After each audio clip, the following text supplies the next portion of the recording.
Hello. Off. Let's take one. Good afternoon. My name is Duncan and welcome to Back Books, or Back Away from the Donkey. And as always, you'll be accompanied by the panting of Micah, the Labrador, and maybe the odd grumble from Gizmo, the Yorkie. This is about take 3. For some reason, the simplest video seems to have lots of takes. But here we go again. So, we here at Donkey Towers, we all love a good Tag Tuesday. So, what I picked up was, not when I was tagged in, but just when I was doing the rounds quite a while ago, was the personal rules for reading tag. This was, as far as I can understand, was originally started by MJ at Reading This Life. I picked this up from Minx Laura, who'd obviously got it as we go along, because it is a one that people add their own questions to. So I've picked that up. I will link both their channels below, and I've only briefly looked at the questions, so a lot of this is me off the cuff, so hopefully you'll get vaguely honest answers. So, the personal rules of reading. The first question, number 1, is, do you strive to read every day? If yes, do you do anything different or special to make time of your day? If not, why not? Yes, I do read every day. I've probably read every day since I was about 14, 15. I normally, reading every day could take 15 minutes or it could take an hour. I normally try to get at least an hour, hour and a half in a day. But yeah, there's certain times I sit down and I try to make myself have a specific time to sit down and read. And I said I can read for longer, but yeah, I do read every day. Question 2. Do you always stay within your favourite genres, or do you experiment with reading different genres and sub-genres? I'm not a big fan of genres. Yes, I read a lot of science fiction. The broad scope of a big genre, science fiction, but when you get into these sub-genres and silly things, I get a bit sort of annoyed with them, because everybody's trying to categorise everything down to the minutiae, which I just think is a bit silly. But yes, I read outside. My main thing is science fiction. I read quite a bit of fantasy, but I read crime books, classics. I will read anything, travel books, biographies, anything that takes my interest, really. So no, I don't stick within my favourite areas constantly, but I have favourite areas because that's the sort of books I like to read. Question 3. Do you DNF? No, I don't DNF. I don't believe in not finishing books. The only time, the last, in probably the sort of 35, 40 years I've been reading constantly, I have probably DNF'd about 3 or 4 books. That's it. But generally, I do not DNF. It's not in my makeup. If I start a book, I want to finish it. There's many books I started that in the last 100 pages come together and they suddenly work. And I think if you do DNF too much, you could be missing out. In some ways, I see around it, it's almost like a competition to see who can DNF the most books. That's what it feels like somewhere. I saw one when somebody DNF'd The Martian, and even if you don't like The Martian, it's not a hard book to read. But yes, I don't DNF. I don't believe in DNFing. But if you do DNF, that's your personal choice. That's fine. But yeah, my personal opinion is no, I don't. Do you like to read challenging books? And what draws you to them? That's what we call challenging. I read books that maybe not more difficult, yeah, maybe different for me to read. Different prose, different things, or different ideas even that I may not agree with. And I will push myself to read them, because I said I don't DNF books. So yes, I do, but I don't automatically go for them. And now we read some of the questions that were passed on by people. Greg's question is, do you read books that have been banned by local authorities? I'm lucky that I live in the UK and in Scotland, and as far as I can remember, no local authorities have ever banned books that I know of.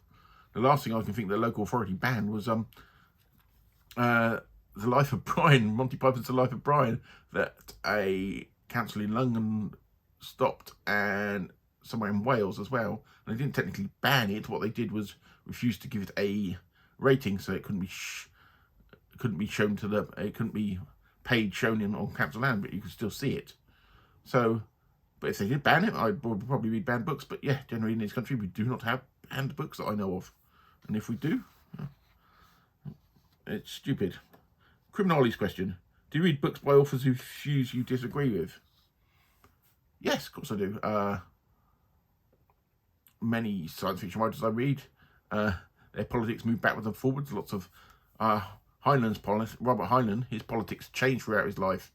He started off being quite liberal, then went quite conservative, and sort of floundered back and forth. And some of his books, some of the opinions in there I don't agree with, but I read the books. Many other people I would read books of that I don't agree with their politics. Steve Donoghue's question, well, one of his, he's got a couple here. Do you clear your mind of preconceptions or biases before you start a new book, or do you go in with axes to grind? I don't go in with an axe to grind, and I would try to clear my mind, but I don't think you can totally clear your mind about certain things, because something's going to even hit in the back of your mind. But yeah, I try my best to. Steve Donoghue's second question is, do you recommend books if you end up really liking them? And if so, what form does the recommendation take? If somebody asked me, I would recommend them the book. Not that anybody ever really asked me. And if I did a recommendation, I would like to know what they normally like, reading habits, and sort of books they like now. Because if somebody asked me to recommend them a science fiction book, science fiction is such a broad genre, I would try to recommend something that I think that might engage them. So I wouldn't give them the most difficult thing, give them some Gene Wolfe, the Book of the New Sun or something, if they're not used to reading that sort of thing. But yes, I would, and I do if somebody asks me, but very rarely do I get asked. People leave me alone. Bill's question. What was the last book you recommended? Was there any specific reason for that book? I can't... Actually, did I recommend? I recommended to my wife, actually. Does that count? My wife has a disability and she is unable to read much. She does a bit on a Kindle, and so she listens to quite a few audio books, and I recommended that she listen to Artemis by Andy Weir because she loved Project Hail Mary, she loved The Martian, and I really rate Artemis a lot more than a lot of people do, so I recommended that to her. And Bill had another question. What book have I had most success in recommending? Well, I said that's a bit of by the by because I said I don't recommend that often, so there's not really much I can answer there. And Micah Cummins, do you take notes or annotate while you read? If so, what form does it take? I believe people who write in books, there is a level in hell just for them. It's like, ugh, don't do that, don't do that. Generally, I don't if I'm going to write something, because I like to write about books on my blog. If I'm going to write a review or something, I may make a few notes, or I may put a couple of post-it notes in there to mark certain spots, but generally I don't. I will write some afterwards, or if I'm going to forget something. A non-fiction book, I'm more likely to put post-it notes in, just mark stuff, especially if you're going to go back and forward to certain subjects. But yeah. James Holder's question. How many books do you have in your personal library? How do you organise your books? I have no idea how many books I've got in my so-called personal library. I've got bookshelves behind me. There's some art books over there. There's some animal books over there. I've got boxes of books in a cupboard. Some books around other parts of the house. Oh, there's another bookshelf over there as well. But yeah, I've got books. Lots of books. And Jim's question. Do you read books in other languages than your own? I've read books in Scots. Does Old English count? But generally what people think of as languages like French or German and stuff, no, I've never read in those. So I said I've read in Scots, but I keep meaning to try and learn Scottish Gaelic, because I'd like to actually read in Scottish Gaelic, but I never get around to it. Okay, Pickle reads questions. Do you read one book or multiple books at a time? If multiple, how? Normally I read 3 to 4 books I have on the go at a time. I don't. And how do I read them? Well, I just they're there. I normally try to have a fiction book, a book of not short stories, and normally another book. Normally if I've got a more difficult book going on, I like to have a little break in between it and certain stuff, but no, normally I have 3 or 4 books on the go. And I suppose I should do a question, but I cannot think of one off the top of my head. What question shall I put in?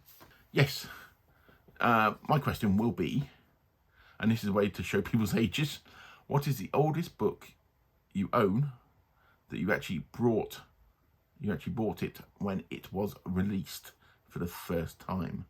Mine, I think, is the original novelization of Star Wars, which I bought in 1978. And I think that is it. So yes, so that's the end of my Tag Tuesday. I'm sorry about the little edit. I don't know what the edits, but I was trying to and ahh about a question. And I will see you all again soon, and probably back for another Tag Tuesday. Thank you very much.